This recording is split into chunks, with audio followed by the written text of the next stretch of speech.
Hi everyone. இந்த வீடியோவில் என்ன பார்க்க போகிறோம் அப்படின்னா what to do before 12th results. இப்போ ரிசல்ட் May 6.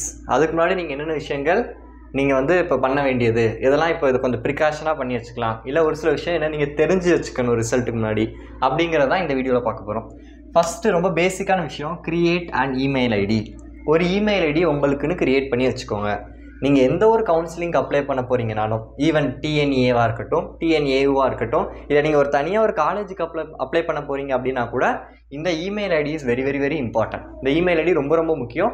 அதனால் நீங்கள் ஒரு இமெயில் இது கிரியேட் பண்ணுற ஒன்றும் இப்போ நிறையா பேர் வச்சுருப்பீங்க ஸ்கூல்லையே. நாங்கள் படிக்கும் போதெல்லாம் இதுக்குன்னு தான் கிரியேட் பண்ண ஞாபகம் எனக்கு இருக்குது. ஸோ அதனால் இந்த இமெயில் ஐடியை என்ன செஞ்சுக்கோங்க, ஃபஸ்ட்டு கிரியேட் பண்ணி வச்சுக்கோங்க. ரொம்ப ரொம்ப முக்கியமான ஒரு விஷயம். அண்ட் அந்த இமெயில் ஐடிக்கான பாஸ்வேர்டை கரெக்டாக ஞாபகம் வச்சுக்கணும். அண்ட் கிரியேட் பண்ணும்போது இமெயில் ஐடியை கொஞ்சம் ப்ரொஃபஷனலாக கிரியேட் பண்ணுங்கள். ப்ரொஃபஷனல் இந்த சென்ஸ் ரொம்ப இந்த ராக்கி அப்படி இல்லை ஸ்மார்ட்டு, அதுக்கப்புறம் இந்த ரொம்ப அடைமொழி வச்சுலாம் யூஸ் பண்ணுவோம்ல, ஸோ அந்த மாதிரி இமெயில் இல்லாமல் உங்கள் பேர், ஒரு நம்பர், அது மாதிரி ஒரு ப்ரொஃபஷனலாக. இப்போ என் பேர் வேலாகாஷ்னா velakash07@gmail.com இதான் என்னோட இமெயில் ஐடி. ஸோ அப்போ நம்ம நேம், ஒரு நம்பர், அது மாதிரி எதாவது என்ன வச்சுக்கோங்க. ரொம்ப அடைமொழிலாம் வச்சு ரொம்ப உங்கள் இதை எக்ஸாஜரேட் பண்ண வேண்டாம். இமெயில் ஐடி நார்மலாக ஒரு ப்ரொஃபஷனல் இமெயில் ஐடி வச்சுக்கோங்க. ஏன்னா கடைசி வரைக்கும் நீங்கள் காலேஜ் ஃபஸ்ட்டு ஜாயின் பண்ணாமல் என்ன கொடுக்குறீங்களோ அதுதான் கடைசி வரைக்கும் உங்களுக்கு என்ன செய்ய போகுது, it is going to travel with you. எந்த ஒரு கம்யூனிகேஷனாக இருந்தாலும் இமெயிலில் தான் நம்மளுக்கு நடக்கும். அதனால் இந்த இமெயில் ஐடி ரொம்ப ரொம்ப முக்கியம். Then second one, keep your certificates ready. இது ரிசல்ட்டுக்கு அப்புறம் தான் TC, conduct certificate, mark sheet எல்லாமே கிடைக்க போகுது. பட் அதுக்கு முன்னாடி எதுவும் சர்டிஃபிகேட் உங்கள்கிட்ட இப்போ கம்யூனிட்டி சர்டிஃபிகேட் இருக்கான்னு செக் பண்ணிக்கோங்க. இல்லைன்னா அதுக்கு நீங்கள் அப்ளை பண்ணிடலாம். அதுக்கப்புறம் ஆதார் எதுவும் அப்டேட் பண்ண வேண்டாம், அதை பண்ணிக்கலாம். ஸோ அது மாதிரி ஃபஸ்ட் கிராஜுவேட் சர்டிஃபிகேட்டுமே டிசி கேட்பாங்கன்னு தான் நினைக்கிறேன். ஸோ அதுக்கு இல்லைனா நீங்கள் அதை அப்ளை பண்ணிடலாம். ஸோ இந்த மாதிரி ரிசல்ட்டுக்கு முன்னாடி தேவைப்பட ஏதாவது இப்போ நேட்டிவிட்டி சர்டிஃபிகேட்டாக இருக்கட்டும், மைக்ரேட்டிவ் சர்டிஃபிகேட்டாக இருக்கட்டும் தேவைப்படுதுன்னா, ஸோ அவங்களாம் என்ன செஞ்சுக்கலாம், தேவைப்படுற சர்டிஃபிகேட்டை என்ன செஞ்சுக்கலாம், உங்களுக்கு தேவையாக இருக்கிற சர்டிஃபிகேட்டை மட்டும் நீங்கள் என்ன செஞ்சுக்கலாம், அப்ளை பண்ணிக்கலாம். ஸோ சர்டிஃபிகேட் என்னலாம் அப்படிங்கிறது தனியாக ஒரு வீடியோவில் நம்ம பேசுவோம். ஸோ உங்களுக்கு எதுவும் சர்டிஃபிகேட் ரிசல்ட்டுக்கு முன்னாடி தேவைப்பட்டுச்சுன்னா அதை நீங்கள் என்ன செஞ்சுக்கோங்க, you can take it, ready பண்ணி வச்சுக்கலாம்.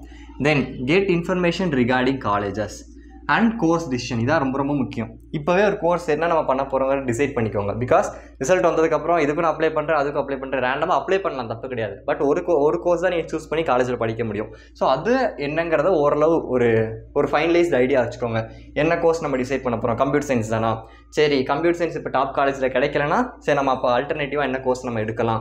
ஸோ இந்த மாதிரி விஷயங்கள் இப்போவே வாட் நெக்ஸ்ட், இது இல்லைனா என்ன, இஃப் நாட் இந்த கோர்ஸ் கிடைக்கலனா நம்ம என்ன பண்ண போகிறோம், அல்டர்னேட்டாக எல்லாத்தையுமே நம்ம யோசிச்சு பாசிபிலிட்டி என்ன செஞ்சுக்கணும், ரெடி பண்ணி வச்சுக்கணும்.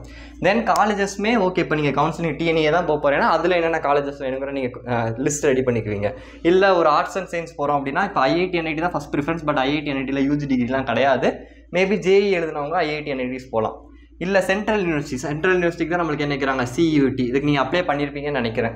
ஸோ அது ஃபஸ்ட் ப்ரிஃபரன்ஸ் நீங்கள் கொடுக்கலாம். ஆர்ட்ஸ் அண்ட் சயின்ஸ் படிக்க போகிறேன், இப்போ நார்மலாக ஒரு காலேஜில் படிக்க போகிறேங்கிறதுக்கு நீங்கள் ஒரு சென்ட்ரல் யூனிவர்சிட்டியில் போய் ஆர்ட்ஸ் அண்ட் சயின்ஸ் ஒரு டிகிரி பிஎஸ்சி கெமிஸ்ட்ரி படிக்கிறீங்கன்னா உங்களுக்கு வேல்யூ அதிகம். ஸோ அது மாதிரி சென்ட்ரல் யூனிவர்சிட்டி, ஸ்டேட் யூனிவர்சிட்டிஸில் நீங்கள் என்ன செய்யுங்க, ஃபஸ்ட் ப்ரிஃபரன்ஸ் கொடுக்கலாம் டிகிரி படிக்க போகிறேங்கிறவங்க. Next you can go for colleges. அதுக்குன்னு இதுக்கு தான் ஃபஸ்ட் ப்ரிஃபரன்ஸ், இப்போ ஸ்டேட் யூனிவர்சிட்டிக்கு தான் ஃபஸ்ட் ப்ரிஃபரன்ஸ் கொடுக்கணும், அதுக்கப்புறம் தான் காலேஜஸ்ன்னு சொல்ல முடியாது. ஒரு சில காலேஜஸ் ஸ்டேட் யூனிவர்சிட்டியோட கூட நல்லா இருக்கும். ஸோ அப்போ அந்த மாதிரி இதுக்கு நீங்கள் காலேஜஸ் ப்ரிஃபரன்ஸ் கொடுக்கலாம். பட் இது ஒரு ஓவரால் ஒரு ஜென்ரல் ஆர்டர் சொல்கிறேன். ஃபஸ்ட்டு சென்ட்ரல் யூனிவர்சிட்டி சியூடி அப்ளை பண்ணால் அதுக்கு ப்ரிஃபரன்ஸ் கொடுங்க. தென் காலேஜஸோ ஸ்டேட் யூனிவர்சிட்டி அது ரெண்டுக்கும் கம்பேரிஷன் பண்ணி நீங்கள் யூடியூப்பில் நிறையா வீடியோஸ்லாம் இருக்கும். நீங்கள் இல்லை என்கிட்ட கேட்டிங்கன்னா கூட நான் சொல்லுவேன் எது பெட்டராக இருக்கும்னு, அதுக்கேற்ற மாதிரி நீங்கள் சூஸ் பண்ணிக்கலாம். ஸோ கோர்ஸை நீங்கள் என்ன செய்யுங்க, டிசைட் பண்ணுங்கள். காலேஜில் நம்மளுக்கு இந்த மாதிரி ஆப்ஷன்ஸ் இருக்குது. இல்லை இப்போ ஒரு காலேஜை நான் ஓரளவு ஃபைனலைஸ் பண்ணிட்டேன். இப்போ டிஎன்இயில் எனக்கு ஒரு 5 காலேஜ் நான் ஒரு யோசனையில் இருக்குது. ஸோ அதெல்லாம் நல்லா இருக்குமா அப்படின்னா அதுக்கு ரிலேட்டடான இன்ஃபர்மேஷன் என்ன செய்யுங்க, கெயின் பண்ணுங்கள். இப்போ யூடியூப்பில் நிறையா இருக்கும்.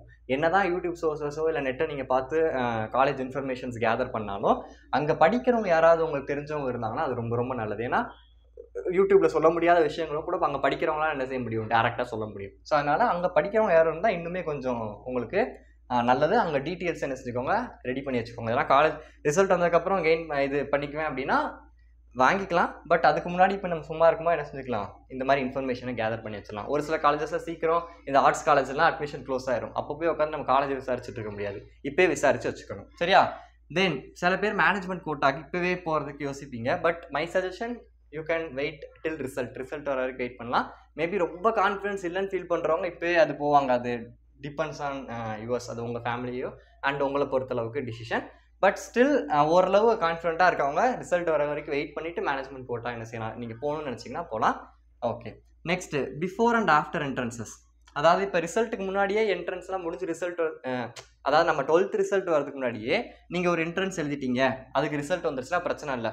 நம்ம என்ன செய்வோம், அந்த ரிசல்ட்டில் என்ட்ரன்ஸ் நல்ல மார்க் வந்துருந்துச்சுன்னா அதில் போவோம், இல்லைனா வேறு காலேஜஸ் நம்ம போயிடுவோம். இல்லை எனக்கு ரிசல்ட்டுக்கு அப்புறம் தான் என்ட்ரன்ஸ் எக்ஸாம் இருக்குது, இப்போ சிஇடி வந்து மேலே தான் எக்ஸாம் இருக்குது, மே லாஸ்ட்டு தான் எக்ஸாம் இருக்குது, அப்போ நம்ம என்ன செய்வோம், நான் சிஇடியில் நல்ல மார்க் எடுத்துருவேன்னு நினச்சி வேறு காலேஜஸ் அப்ளை பண்ணாமலே இருப்பாங்க. ஸோ அந்த மாதிரி இருக்காதிங்க. உங்களுக்கு ரிசல்ட்டுக்கு அப்புறம் தான் 12th ரிசல்ட்டுக்கு அப்புறம் தான் என்ட்ரன்ஸ் எக்ஸாம் இருக்குன்னா கூட மற்ற காலேஜஸும் அப்ளை பண்ணிடுங்க. ஒருவேளை நீங்கள் எழுதுகிற என்ட்ரன்ஸில் நல்ல மார்க் வந்தால் அதில் போங்க, அந்த மார்க் வச்சு நீங்கள் காலேஜஸ் ஜாயின் பண்ணுங்கள், இல்லைனா நீங்கள் அப்ளை பண்ண காலேஜஸில் போய்க்கலாம்.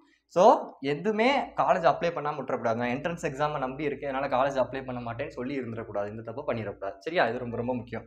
தென் get idea regarding computer knowledge. ஒருவேளை கம்ப்யூட்டர் சயின்ஸ் போகிறேன், ஐடி இதாக போகிறேன் அப்படின்னு நீங்கள் வந்து டிசைட் பண்ணிட்டீங்கன்னா அது ரிலேட்டடாக கொஞ்சம் கொஞ்சமாக விஷயங்களை இப்போ நீங்கள் இது கொஞ்சம் இப்போ சொல்கிறது it is not right, but still உங்களுக்கு ரொம்ப இன்ட்ரெஸ்டடாக இருக்கிறவங்க இந்த மாதிரி இந்த கம்ப்யூட்டர் நாலேஜ், கோடிங் நாலேஜ் அதெல்லாம் எப்படி இருக்குங்கிற ஒரு பேசிக் ஐடியா, அந்த மாதிரி உங்கள் காலேஜை பற்றி, இப்போ ஒரு காலேஜ் நீங்கள் ஃபிக்ஸ் பண்ணிட்டீங்கன்னா அந்த காலேஜ் எப்படி இருக்குது, அதில் என்னென்ன சிலபஸ் எப்படி இருக்குது, ஸோ அதுக்கு நம்ம ஏதாவது முன்னாடியே தெரிஞ்சு வச்சுக்கிறோமா சில பேசிக்கான விஷயங்கள், அதை பற்றி கொஞ்சம் ரிசர்ச் பண்ணுங்கள். ஸோ சும்மா இருக்கிறனால இதெல்லாம் நீங்கள் பண்ணலாம் அப்படிங்கிறத நான் என்ன சொல்கிறேன். அண்ட் ஒரு காலேஜ் பார்க்கும்போது என்னென்ன விஷயங்கள்லாம் இருக்கணும் அப்படிங்கிறத நம்ம பின்னாடி பேசுவோம். ஒரு காலேஜை நீங்கள் எப்படி சூஸ் பண்ணணும், ஒரு கோர்ஸ் எப்படி சூஸ் பண்ணணுங்கிறத நம்ம தனியாக வீடியோவில் பேசுவோம். ஸோ இதெல்லாம் நீங்கள் ரிசல்ட் வரதுக்கு முன்னாடி பண்ணி வச்சுருங்க. ஸோ எதுவும் டவுட்ஸ் இருந்தால் கீழே கமெண்ட் பண்ணுங்கள். தேங்க்யூ.